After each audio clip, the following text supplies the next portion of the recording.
देखिए हमने आपको डीएनए आरएनए के 3 रासायनिक पदार्थ बताए, 3 रासायनिक पदार्थ बताए। पहला पेंटोस शर्करा, दूसरा नाइट्रोजनी क्षारक और तीसरा फॉस्फोरिक अम्ल। तो नाइट्रोजनी क्षारक में ये देखेंगे कौन कौन से हैं, एडेनिन, ग्वानिन, साइटोसिन, थाइमिन और यूरेसिल। ठीक है, ये नाइट्रोजनी क्षारक पाए जाते हैं। इसमें डीएनए में एडेनिन किसके साथ जुड़ता है, थाइमिन के साथ। ये थाइमिन के साथ 2 हाइड्रोजन बंध बनाएगा। कितने हाइड्रोजन बंध, 2 हाइड्रोजन बंध बनाएगा। ग्वानिन साइटोसिन के साथ 3 हाइड्रोजन बंध बनाएगा। आरएनए में देखेंगे तो एडेनिन थाइमिन के साथ ना जुड़ करके यूरेसिल के साथ जुड़ेगा। किसके साथ, यूरेसिल के साथ जुड़ेगा। ठीक है, और इस तरह से ये हाइड्रोजन बंध 2 ही बनाएगा, लेकिन आपस में कुंडलित होकर के ही बना लेगा। ठीक है, और ग्वानिन किसके साथ जुड़ेगा, साइटोसिन के साथ ही जुड़ेगा। किसके साथ, साइटोसिन के साथ। हाइड्रोजन बंध 3 ही बनाएगा। तो इस प्रकार से व्यवस्था हो जाएगी। तो ये आपको समझ में आना चाहिए। उतार लो इसको फटाफट, जल्दी से उतार लीजिए।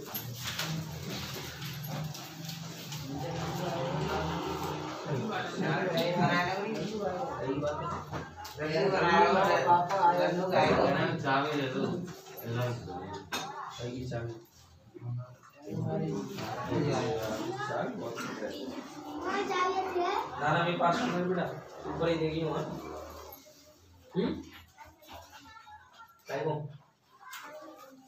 ऊपर देख वो कहाँ है, सबसे ज्यादा धोने वाली चीज है।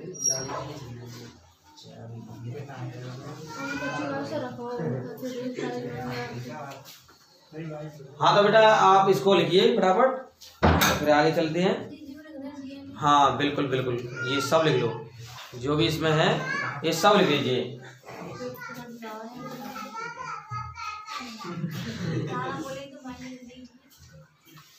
तो बेटा नाइट्रोजन क्षारक ये मैंने बताया। अब हम बात करेंगे, देखो इनकी डिटेल स्ट्रक्चर केमिस्ट्री में इनकी जरूरत नहीं है, इनकी स्ट्रक्चर नहीं आएंगी। बायोलॉजी में इनकी डिटेल स्ट्रक्चर आनी चाहिए आपको। एडेनिन की क्या संरचना है, ग्वानिन की क्या है, साइटोसिन की क्या है, थाइमिन की क्या है, यूरेसिल की क्या है, सबकी स्ट्रक्चर आनी चाहिए।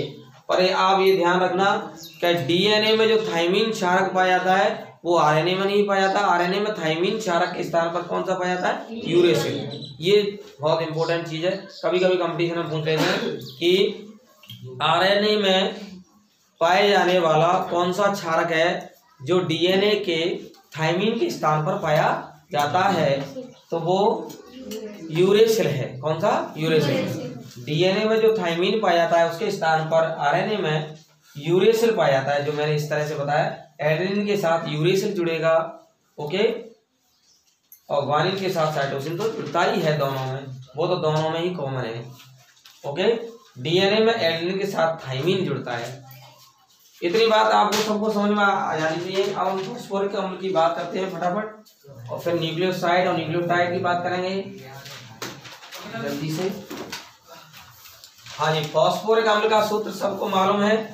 तीसरा घटक है फॉस्फोरिक अम्ल। फॉस्फोरिक अम्ल इसका सूत्र है H3PO4। संरचना आपको मैं बता देता हूँ, इस तरह से संरचना है, OH OH और OH, ठीक है। ऑक्सीजन से ये इस तरह से हाइड्रोजन जुड़ा हुआ है सिंगल बॉन्ड के द्वारा। तो आप देख रहे हैं फॉस्फोरिक अम्ल की संरचना है P डबल बॉन्ड O, और तीनों तरफ OH OH जुड़े हुए हैं। हाँ, तीनों तरफ क्या जुड़े हुए हैं, OH OH जुड़े हुए हैं। तो ये क्या है, फॉस्फोरिक अम्ल की संरचना है। अब हम बात करेंगे कि जो न्यूक्लियोसाइड बनेगा सबसे पहले घटक, ये संरचना सबने बना ली। फास्फोरस से डबल बॉन्ड O जुड़ रहा है, राइट साइड में OH ऊपर, लेफ्ट साइड में OH और नीचे OH, ठीक है।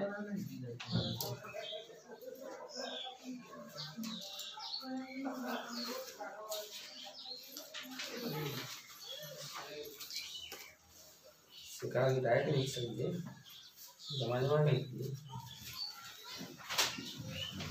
अब बात करते हैं कि हमने डीएनए आरएनए न्यूक्लिक अम्ल के तीनों रासायनिक पदार्थ क्यों पढ़े।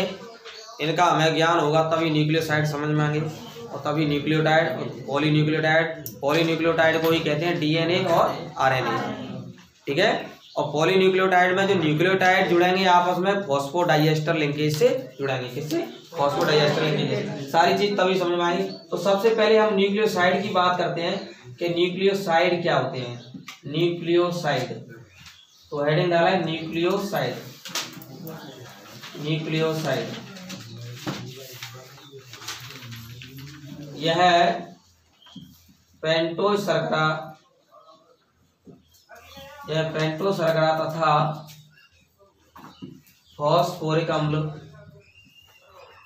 फॉस्फोरिक अम्ल का मतलब H3PO4 से निर्मित होते हैं, निर्मित होते हैं। बेटा यहाँ पेंटोज शर्करा तथा फॉस्फोरिक अम्ल से निर्मित होते हैं। चलो हम एक पेंटोज शर्करा में राइबोज की शर्करा बना लेते हैं, जो कि राइबोज की हावत संरचना सूत्र इस प्रकार से बेटा मैंने बताया था। पहले कार्बन पर OH है, वो ऊपर था, H नीचे था। दूसरे कार्बन पर H इस टाइप से था। इनके क्रमांकन कर लेते हैं ऐसे। दूसरे कार्बन पर H ऊपर, OH नीचे। तीसरे कार्बन पर H ऊपर, OH नीचे। चौथे कार्बन पर H नीचे, ऊपर CH2OH। ये राइबोज पेंटोज शर्करा हो गई। मैं आरएनए की बता रहा हूं पहले, और इससे नाइट्रोजन क्षारक यहाँ अभिक्रिया करेगा। तो बेटा यहाँ से OH मैंने हटाया और इस जगह नाइट्रोजन क्षारक जोड़ देंगे।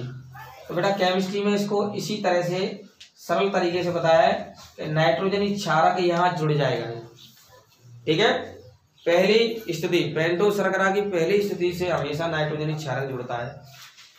अब नाइट्रोजन क्षारक की कौन सी स्थिति हो सकती है? हो सकता है वो 9वीं स्थिति हो सकती है नाइट्रोजन क्षारक की खुद की। इतनी डिटेल जानकारी आपकी केमिस्ट्री में नहीं है, बायोलॉजी में है। ठीक है, कोई दूसरी भी स्थिति हो सकती है। तो आपको यहाँ पर ये न्यूक्लियोसाइड की संरचना बनेगी। इसको हम क्या कहेंगे बेटा? न्यूक्लियोसाइड कहेंगे। क्या बोलेंगे? अगर ये बात करें कि ये न्यूक्लियोसाइड किसका बना हुआ है, तो ये आरएनए का न्यूक्लियोसाइड है। क्यों? ये दूसरे कार्बन पर OH है। अगर हमें डीएनए का न्यूक्लियोसाइड बनाना है तो बेटा कैसे बनाओगे? दूसरे कार्बन पर ऑक्सीजन को हटा दोगे, डेफिशिएंसी कर दोगे, तो डीएनए का न्यूक्लियोसाइड बन जाएगा। ओके, समझ में आया? अगर मैं ऐसे बात करूं न्यूक्लियोसाइड में कि एक न्यूक्लिक अम्ल हो गया, एक हो गया नाइट्रोजन क्षारक एडेनिन, और एक पेंटोज शर्करा हो गई। तो एडेनिन और पेंटोज शर्करा दोनों से एडेनोसिन बनेगा। क्या बनेगा? उस न्यूक्लियोसाइड का नाम क्या होगा? एडेनोसिन। आपने ATP का पूरा नाम सुना होगा, ADP का नाम सुना होगा, एडेनोसिन डाइफॉस्फेट। एडेनोसिन एक क्या है? न्यूक्लियोसाइड है। एडेनोसिन क्या है? एडेनोसिन न्यूक्लियोसाइड कैसे बना? एडेनिन, नाइट्रोजन क्षारक और पेंटोज शर्करा दोनों से बना है बस एडेनोसिन। आई बात समझ में? डाइफॉस्फेट जुड़ेंगे, 2 फॉस्फोरिक अम्ल जुड़ जाएंगे। अब वो डाइफॉस्फेट 2 फॉस्फोरिक अम्ल कहाँ से जुड़ेंगे? तीसरे और 5वें से जुड़ जाएंगे फॉस्फोरिक अम्ल, तो एडेनोसिन डाइफॉस्फेट हो जाएगा। अगर 3 जुड़ जाए तो दूसरे, तीसरे और 5वें से जुड़ जाए फॉस्फोरिक अम्ल, तो एडेनोसिन ट्राइफॉस्फेट हो जाएगा। आया समझ में कुछ? एडेनोसिन ट्राइफॉस्फेट बन जाएगा। तो ADP और ATP का सबने नाम पूरा सुना होगा, adenosine diphosphate, adenosine triphosphate. Adenosine आना चाहिए सबसे पहले। एडेनोसिन एक क्या है? Adenosine is a nucleoside which prepare by reaction of adenine and pentose sugar. Adenine nitrogen base and pentose sugar ribose sugar is a pentose sugar, तो उससे बना होगा। तो न्यूक्लियोसाइड में एडेनोसिन, एडेनिन और पेंटोज शर्करा दोनों से बना। ऐसे ग्वाइनिन और पेंटोज शर्करा से बनेगा ग्वाइनोसिन, ग्वाइनोसिन। ठीक है, ऐसे थायमिन से बनेगा थायमिडीन।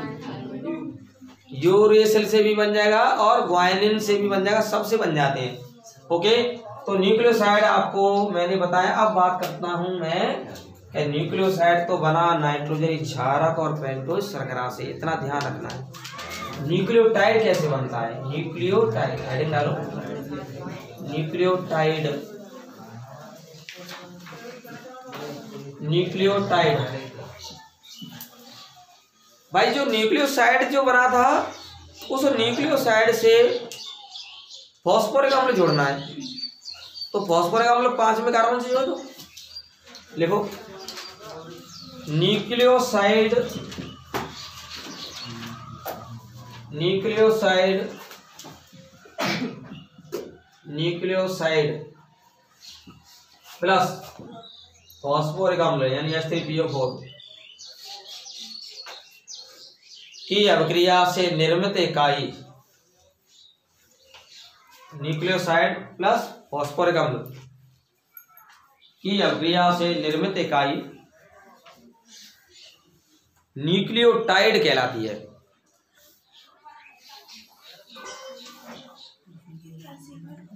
क्या कहलाती है? इन दोनों से निर्मित इकाई क्या कहलाएगी? न्यूक्लियोटाइड। आया समझ में न्यूक्लियोटाइड कैसे बना? अब हम इसकी स्ट्रक्चर देख लेते हैं बेटा। अभी जो हमने बनाया था ना, ये बनाया था न्यूक्लियोसाइड, ये आरएनए का न्यूक्लियोसाइड बनाया था बेटा, ध्यान दो, मैं दोबारा इसको बना रहा हूं। पहले कार्बन पर ये नाइट्रोजनी क्षारक था और यहाँ H था, HOH, HOH, H और ऊपर CH2OH। मैं CH2OH को इस तरह से लिख लेता हूं, OH, O और H। ध्यान से समझना बेटा ये कैसे बनता है।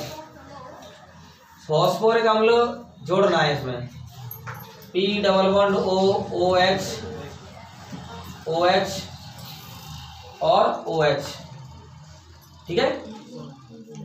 देखो कैसे रिएक्शन करेगा। ऊपर वाला अम्ल है, ये फॉस्फोरिक अम्ल है ऊपर वाला, और ये क्या है? न्यूक्लियोसाइड बन गया। ऊपर से बताओ फॉस्फोरिक अम्ल क्या देगा? H, क्या OH देगा? H देगा, क्योंकि अम्ल है तो प्रोटॉन त्यागेगा, और नीचे से OH चला जाएगा। क्या बाहर हो गया बेटा? जल का निष्कासन हो गया।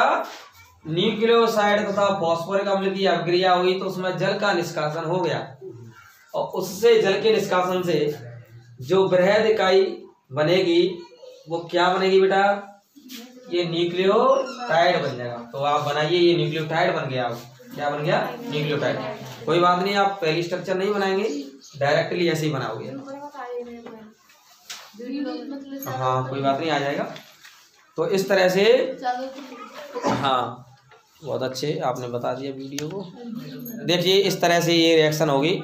मैं इसको दोबारा बता देता हूँ क्योंकि ये कैसे रिएक्शन हुई। देखिए यहाँ ये तो है न्यूक्लियोसाइड, ठीक है। एक एक स्टेप से आप बना लो जिससे अच्छी तरह समझ में आ जाएगा। और OH, P double bond O, और ये OH और ये OH, ठीक है। इन दोनों की रिएक्शन हो जाएगी, न्यूक्लियोसाइड और फॉस्फोरिक अम्ल दोनों की अभिक्रिया हो जाएगी। ये तो हो गया न्यूक्लियोसाइड। तो ऊपर का क्या हो गया बेटा? ऊपर का हो गया फॉस्फोरिक अम्ल। क्या हो गया? फॉस्फोरिक अम्ल। इन दोनों की रिएक्शन हो जाएगी तो किस तरह से ये देखो बनेगा? ऐसे ऐसे बना लो इसको। यहाँ ये पहले कार्बन पर क्या जुड़ जाएगा? नाइट्रोजनी क्षारक, और नीचे ये H, यहाँ H और ये OH, H OH, ये H, ऊपर ये CH2OH है ना, ये रिएक्शन हो रही है। यहाँ से H जाएगा, यहाँ से OH, क्योंकि फॉस्फोरिक अम्ल है तो प्रोटॉन देगा, और नीचे से क्या जाएगा? OH, तो जल बाहर निकलेगा। तो इस तरह से ऑक्सीजन आ जाएगा इसके बीच में। और आप देख रहे हैं कि इस तरह से एक न्यूक्लियोटाइड का निर्माण हो गया। किसका निर्माण हो गया बेटा? न्यूक्लियोटाइड का निर्माण हो गया, ठीक है। यहाँ पर ये जो पेंटोज शर्करा की स्थिति है, ध्यान रखना, 1' 2 डैश 3 डैश 4 डैश और 5 डैश मानते हैं। ऐसा क्यों? सुनो, नाइट्रोजनी क्षारक की जो पोजीशन है उनको 1 2 3 4 5 6 7 8 9 तक मानते हैं। नाइट्रोजनी क्षारक में सबसे पहले हम क्रमांकन करते हैं, ध्यान रखना। सबसे पहले हमें नाइट्रोजनी क्षारक पढ़ना चाहिए, उसके बाद पेंटोस शर्करा, उसके बाद फॉस्फोरिक अम्ल। कोई बात नहीं, हमने पेंटोस शर्करा पहले पढ़ लिया, लेकिन नाइट्रोजनी क्षारक पहले क्यों पढ़ते हैं? क्योंकि उसमें क्रमांकन सबसे पहले करते हैं 1 से 9 तक। फिर पेंटोस शर्करा में करेंगे तो अब आपको 1 dash 2 dash 3 dash 4 dash 5 dash लाना पड़ेगा। आई बात समझ में? तो इस तरह से ध्यान रखना। पहली वाले उसमें मैंने आपको 1 2 से 5 तक बता दिया हो, वो सिंगल में बताया था मैंने, लेकिन जब नाइट्रोजन क्षारक के साथ पेंटोस शर्करा आएगी तो ध्यान रखना पेंटोस शर्करा में 1 dash 2 dash 3 dash 4 dash 5 dash स्थिति ही आएगी। ओके, इसका आपको विशेष ध्यान रखना है। आपने सुना होगा कि डीएनए की एक श्रृंखला है 3 डैश, दूसरी 5 डैश, अभी बताएंगे। तो फिलहाल न्यूक्लियोटाइड की संरचना बना लो बेटा। अब बनाएंगे हम न्यूक्लियोटाइड से पॉलीन्यूक्लियोटाइड। देखो बना लिया आपने सबने संरचना, बना लो इसको। नया टॉपिक लिखना है पॉलीन्यूक्लियोटाइड, बहुत इंपॉर्टेंट टॉपिक है बेटा पॉलीन्यूक्लियोटाइड। पॉलीन्यूक्लियोटाइड किसकी बात करेंगे? पॉलीन्यूक्लियोटाइड की बात करेंगे।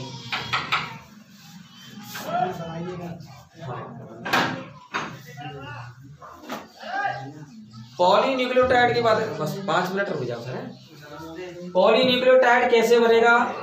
अनेक न्यूक्लियोटाइड, लिखो पॉलीन्यूक्लियोटाइड में, लिखो बेटा पॉलीन्यूक्लियोटाइड, हेडिंग डालेंगे पॉलीन्यूक्लियोटाइड। पॉलीन्यूक्लियोटाइड, पॉलीन्यूक्लियोटाइड को ही बेटा क्या कहेंगे? इसी को न्यूक्लिक अम्ल कहेंगे। क्या कहेंगे?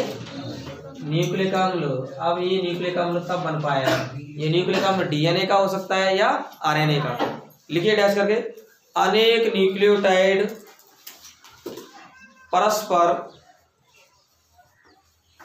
अनेक न्यूक्लियोटाइड परस्पर, अनेक न्यूक्लियोटाइड परस्पर अवक्रिया करके, परस्पर अवक्रिया करके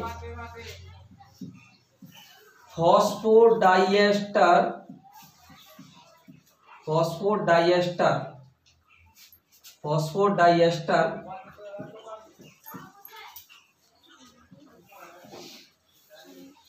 बेटा ये लिंकेज होता है। फॉस्फोडाइएस्टर का सूत्र ये होता है, ध्यान दो। फॉस्फोडाइएस्टर लिंकेज, लिंकेज पहले लिखना है। फॉस्फोडाइएस्टर लिंकेज बहुत इंपॉर्टेंट सूत्र है ये। फॉस्फोडाइएस्टर लिंकेज से जुड़कर,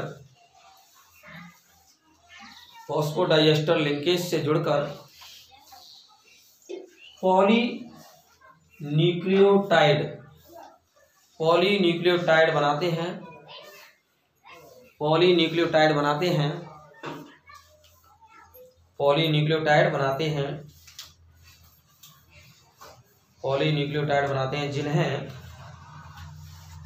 जिन्हें न्यूक्लिक अम्ल, जिन्हें न्यूक्लिक अम्ल, न्यूक्लिक अम्ल में ब्रैकेट में लिख लो डीएनए ऑब्लिक आरएनए कहते हैं, डीएनए ऑब्लिक आरएनए कहते हैं। तो बेटा आपको समझ में आया कि इस तरह से पॉलीन्यूक्लियोटाइड बना। पॉलीन्यूक्लियोटाइड की मैं स्ट्रक्चर बनाना चाहूंगा तो आपको इस तरह से स्ट्रक्चर बनानी है। देखिए थोड़ी सी स्ट्रक्चर इसकी डिटेल आपको ऐसे पढ़नी है। एक फॉस्फोरिक अम्ल तो ये हो गया, ठीक है, और यहाँ पर पेंटोस जो शुगर है ये हो गया। यहाँ इस पर नाइट्रोजन क्षारक जोड़ दिया, क्या जोड़ दिया? नाइट्रोजन क्षारक। यहाँ HOH, HOH, यहाँ H और ये CH2OH। मैं इसको डायरेक्टली बना रहा हूँ, आपको स्टेप बाय स्टेप समझाने की जरूरत नहीं है। देखिए अभी फिलहाल ये न्यूक्लियोसाइड फॉस्फोरिक अम्ल से अवक्रिया करेगा तो यहाँ से H, यहाँ से OH, जल बाहर निकल जाएगा। आपको डायरेक्टली मैं समझा रहा हूँ, ये इससे जुड़ जाएगा ठीक है। ऐसे ही यहाँ 1 2 डैश 3 डैश 4 डैश और 5 डैश 5 डैश से फॉस्फोरिक अम्ल जुड़ा, नाइट्रोजन क्षारक पेंटोशर्करा न्यूक्लियोसाइड बनाया, उससे फॉस्फोरिक अम्ल बन गया न्यूक्लियोटाइड। ये तीनों से न्यूक्लियोटाइड जो बना है, एक न्यूक्लियोटाइड नीचे भी बनेगा। कहाँ बनेगा? नीचे। और नीचे भी बनेगा तो वहां वो 3 डैश स्थिति से रिएक्शन करेगा। कौन सी स्थिति से रिएक्शन करेगा? 3 डैश। तो बेटा 3 डैश स्थिति से रिएक्शन करेगा तो इसका OH निकलेगा और फिर जो पूरा न्यूक्लियोटाइड आएगा तो उससे फॉस्फोरिक अम्ल ऊपर आएगा, वहां से H निकलेगा, तब जल बाहर निकलेगा, है ना। तो एक तो न्यूक्लियोटाइड मैंने ये बना लिया, दूसरा न्यूक्लियोटाइड मैं नीचे बना रहा हूं। तो उस न्यूक्लियोटाइड को आपको किस प्रकार से प्रदर्शित करना है तो देखिए, उसको भी मैं बता देता हूं कि किस प्रकार से रिएक्शन करेगा। नीचे ध्यान से समझें। तो ऐसी रिएक्शन होगी, डायरेक्टली मैं बताऊंगा इसको। OH हमने ये ले लिया, P double bond O OH और इधर नीचे OH, ठीक है। इसका ये OH रिएक्शन कर गया है पहले से ही। मैं पूरा न्यूक्लियोटाइड बना रहा हूं, ठीक है। इसकी वीडियो आपको अच्छी तरह से दिखनी चाहिए। और यहाँ ये नाइट्रोजनी क्षारक है, नाइट्रोजनी क्षारक, यहाँ H, यहाँ H OH H OH और यहाँ पर ये H, ये 1 डैश 2 डैश 3 डैश 4 डैश और ये 5 डैश। मैंने एक और न्यूक्लियोटाइड नीचे बना लिया, दोनों रिएक्शन करेंगे। ध्यान दें, फॉस्फोरिक अम्ल में से यहाँ से क्या जाएगा, ये फॉस्फोरिक अम्ल का पार्ट है ऊपर, ये न्यूक्लियोसाइड और फॉस्फोरिक अम्ल तीनों से मिल गया न्यूक्लियोटाइड। न्यूक्लियोटाइड में ये वाला 5वें कार्बन वाला और ऊपर वाला 3 डैश वाला, 3 डैश और 5 डैश देखो दोनों अभिक्रिया कर रहे हैं। तो देखो यहाँ से H जाएगा, ऊपर से OH, जल बाहर निकल गया। आपको एग्जाम में इसको डायरेक्टली बनाना है। तो देखो फॉस्फोडाइएस्टर लिंकेज बन गया बेटा। अभी मैंने फॉस्फोडाइएस्टर लिंकेज की यही तो स्ट्रक्चर बताई थी, है ना। फॉस्फोडाइएस्टर लिंकेज में P डबल बॉन्ड O होता है, P से एक ऑक्सीजन सिंगल बॉन्ड जुड़ा होता है ऊपर, P से ऑक्सीजन नीचे सिंगल बॉन्ड जुड़ा हो सकता है OH, ठीक है। और ये फॉस्फोडाइएस्टर लिंकेज से जुड़ गया, अभिक्रिया कंटिन्यूअस चलती रहेगी। ये दिख रहा है किसी वीडियो में OH, अब देखना, दिख रहा है ये OH 3 डैश वाला है, ये भी कंटिन्यूअस अभिक्रिया करेगा। तो ये आगे कंटिन्यूअस अभिक्रिया करेगा तो इसको हम ऐसे छोड़ देते हैं। ऊपर से क्या करेगा, ये दिख रहा है ऊपर वाला, ऊपर से OH वाला ये कंटिन्यूअस रिएक्शन करेगा तो इसको भी हम छोड़ देते हैं ऐसे। मतलब हमने ये संरचना किसकी बनाई है। अब पॉलीन्यूक्लियोटाइड, वेरी गुड। बहुत सारे न्यूक्लियोटाइड आपस में कौन से लिंकेज से जुड़ गए बेटा, फॉस्फोडाइएस्टर लिंकेज, फॉस्फोडाइएस्टर लिंकेज से जुड़ गए। और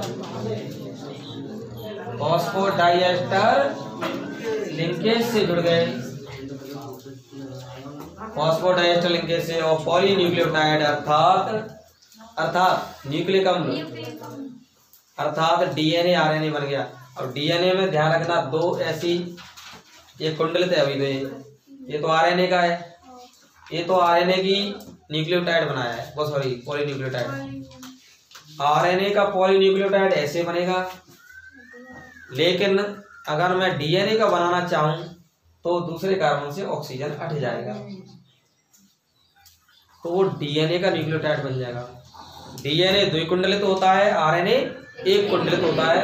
तो ये सारी वीडियो में मैंने आपको बताई। माँ पीताम्बरा केमिस्ट्री यूट्यूब चैनल में आपको हार्दिक शुभकामनाएं। आप अच्छी तरह से पढ़िए। जेनेटिक्स में ये टॉपिक आता है, प्रोटीन संश्लेषण में महत्वपूर्ण भूमिका निभाता है। मैंने न्यूक्लिक अम्ल को केमिस्ट्री के पर्पज से पूरा बताया। शायद ये बोर्ड क्लासेस में इतना ही है।